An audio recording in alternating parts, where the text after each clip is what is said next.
Hello बच्चों, let's see this question. A conducting straight wire PQ of length small l is fixed along a diameter of a non-conducting ring as shown in the figure. The ring is given a pure rolling motion on a horizontal surface such that its center of mass has a velocity v. There exists a uniform horizontal magnetic field P in horizontal direction perpendicular to the plane of ring. The magnitude of induced EMF in the wire PQ at the position shown in the figure will be एक conducting straight wire है PQ जिसका length small l given है और non conducting ring given है, उसके diameter के along इसको place किया गया है और इस रिंग को प्योर रोलिंग मोशन दिया गया है और इसके सेंटर ऑफ मास का इस PQ वायर के सेंटर ऑफ मास को v वेलोसिटी से मूव करवाया जा रहा है और मैग्नेटिक फील्ड हमारा इनवर्ड मैग्नेटिक फील्ड है विच इज यूनिफॉर्म। हमें इंड्यूस्ड ईएमएफ का वैल्यू फाइंड आउट करना है PQ वायर में, इसी पोजीशन में जो पोजीशन हमें इस फिगर में दिख रहा है, यानी कि इसी सेम पोजीशन में हमें फाइंड आउट करना है इंड्यूस्ड ईएमएफ का मैग्नीट्यूड।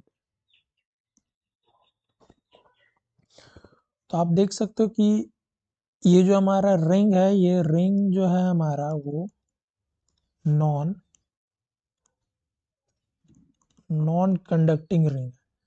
जब ये नॉन कंडक्टिंग है तो ऑब्वियस है कि इसमें तो ईएमएफ इंड्यूस्ड होगा ही नहीं। ये हमारा कंडक्टिंग है तो ईएमएफ केवल इंड्यूस्ड होगा इस PQ वायर में, जो कि ये कंडक्टिंग है।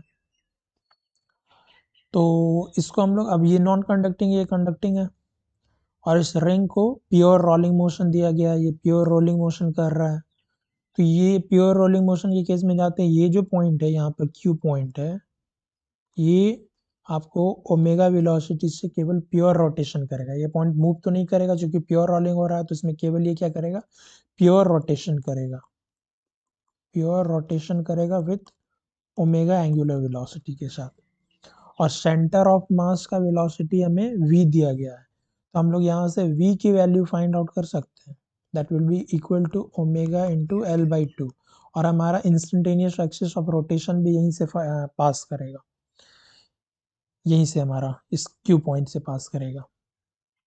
हमें इंड्यूस्ड ईएमएफ देखना, तो ये इंड्यूस्ड ईएमएफ आप इसको केवल एक रॉड कंडक्ट एज्यूम कर सकते हो और जो उसका एक एंड ओमेगा वेलोसिटी से मूव कर रहा है, आप ये इसको एज्यूम कर सकते हैं क्योंकि रिंग यहाँ पे नॉन कंडक्टिंग है और ईएमएफ केवल इसी के अक्रॉस इंड्यूस्ड होगा, इसी में केवल ईएमएफ जनरेट होगा।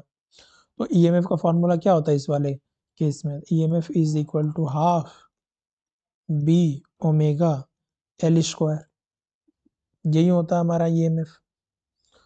तो यहाँ से अब अगर आप ओमेगा का वैल्यू पुट करें, ओमेगा का वैल्यू यहाँ से आप निकालो, तो omega is equal to 2v/L और ओमेगा का वैल्यू इसमें पुट कर दो, हाफ बी ओमेगा का वैल्यू क्या आया 2v/L into L square.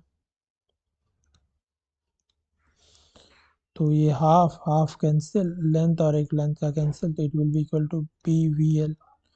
EMF induce कितना आ जा रहा है हमारा BVL। So the correct answer is option A. All the best.